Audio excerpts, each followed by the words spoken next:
ఉంది. ఇదిగోండి ముల్లంగి. చూశారు కదా, ప్రతి ఒక్కటి ఉంది. మొక్కజొన్న,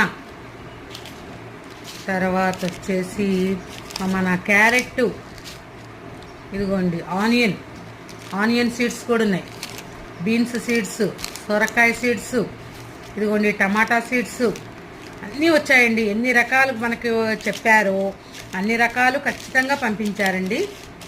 ఇక చూసారుగా, ఇక క్యారెట్ కూడా చూసారు కదండి, ఇన్ని రకాలు మనకి చక్కగా పంపించారండి. 40 రకాలంటే 40 రకాలు పంపించారు మీషో వాళ్ళు. మీరు కూడా తెప్పించుకొని మిద్దె తోటలో వేసుకొని, చిన్న చిన్న పెద్ద తొట్లు ఉంటాయి కదండి, ఆ తొట్లలో వేసినా కూడా చక్కగా వచ్చేస్తాయండి. మీరు నేలనే ఉండాలి ఇది అని ఏమీ లేదు, చక్కగా వస్తాయి. చూసారు కదా, ఇలా మనకి ఇదిగోండి ఇన్స్ట్రక్షన్స్ కూడా ఇచ్చారు. ఇన్స్ట్రక్షన్ ప్రకారం ఫాలో అవుతే